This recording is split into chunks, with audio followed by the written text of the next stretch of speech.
Hello दोस्तों, नमस्कार। हर बार की तरह इस बार भी मैं एक ऐसी डरावनी और भयानक और आपकी रूह को दहला देने वाली रियल सच्ची घटना की कहानी आपके सामने लेके आया हूँ। आशा करूँगा कि आपको यह कहानी पसंद आए। तो चलिए ज़्यादा देरी ना करते हुए कहानी को स्टार्ट करते हैं। यह कहानी है एक पुराने और सुनसान बंगले की, जो एक छोटे से गांव के किनारे पर स्थित था। इस बंगले का नाम था विजय विलास, जिसे करीब 100 साल पहले एक अमीर जमींदार ने बनवाया था। कहा जाता है कि उस समय जमींदार के परिवार में कुछ रहस्यमयी घटनाएं घटित हुई, जिसके बाद से यह बंगला वीरान हो गया।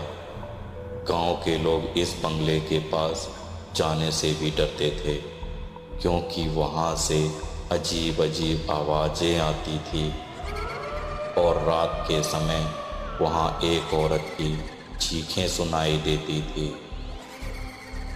राहुल और उसके दोस्त विकास, सनी और पूजा शहर से इस गांव में घूमने आए थे। उन्हें इस गांव के भूत बंगले की कहानी सुनकर वहां जाने का ख्याल आया। गांव के लोग उन्हें रोकने की कोशिश करते रहे, लेकिन वे सभी इसी केवल अफवाह समझकर रात के समय बंगले में जाने का निश्चय कर चुके थे। रात के समय करीब 11 बजे वे चारों विजय विलास बंगले के दरवाजे के सामने खड़े थे। बंगला पूरी तरह से खंडर हो चुका था, लेकिन उसके दरवाजे पर एक पुरानी जंजीर लटकी हुई थी। जिससे ही राहुल ने जंजीर खींची, दरवाज़ा चरमराते हुए खुल गया। अंदर घना अंधेरा था और माहौल में एक अजीब सी ठंडक थी।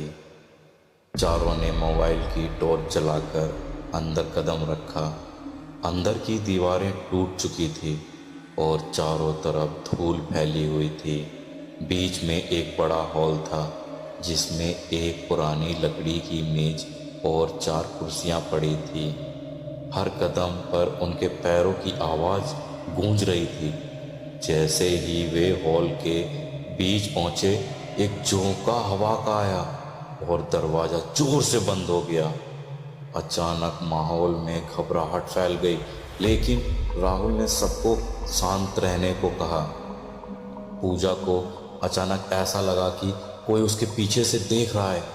उसने मुड़कर देखा, लेकिन वहां कोई नहीं था। उसी समय सन्नी को ऊपर की मंजिल से किसी के चलने की आवाज़ सुनाई दी। वे सब अब डर चुके थे, लेकिन बाहर निकलने का रास्ता भी बंद हो चुका था। वे धीरे धीरे सीढ़ियां चढ़कर ऊपर जाने लगे। जैसे ही वे ऊपर पहुंचे, एक कमरे का दरवाज़ा अपने आप खुल गया।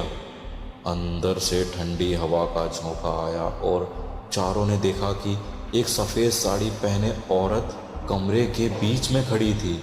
उसका चेहरा ढका हुआ था और उसके हाथ में एक लाल रंग का कंगन था, जो रह रहकर खून से सना हुआ दिखने लगा।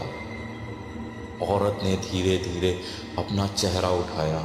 उसके चेहरे पर भयानक जख्म थे और उसकी आंखों से खून टपक टपक कर रहा था। राहुल ने हिम्मत करके उससे पूछा, तुम कौन हो?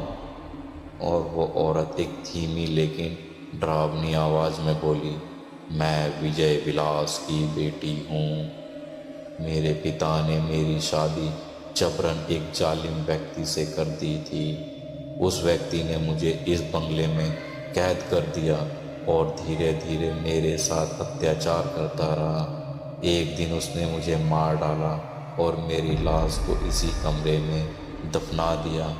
मेरी आत्मा आज भी यहाँ भटक रही है, न्याय की तलाश में। इतना सुनते ही चारों को ऐसा लगा जैसे उनके पैरों के नीचे से जमीन खिसक गई हो।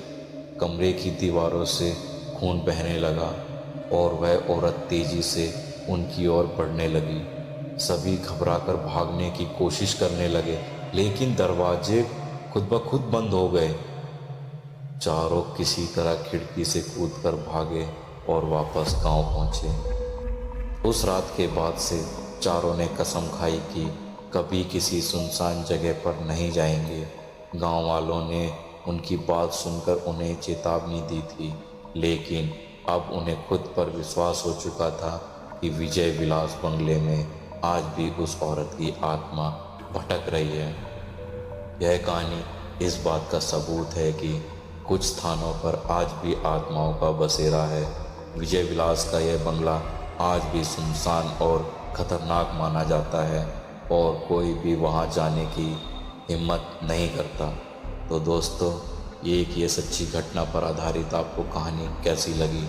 अगर आपको ये कहानी सुनकर मज़ा आया हो और आपको डर ना लगा हो या डर भी गए हो, पर अगर मज़ा आया है तो इस वीडियो को शेयर करें, सब्सक्राइब करें उन दोस्तों के पास जो कहते हैं कि भूत नहीं होते, भूत जैसी कोई चीज़ नहीं होती। तो चलिए, आज के लिए इतना ही। आगे मिलते हैं एक नई स्टोरी के साथ। जब तक के लिए बाय बाय। अपना ख्याल रखें।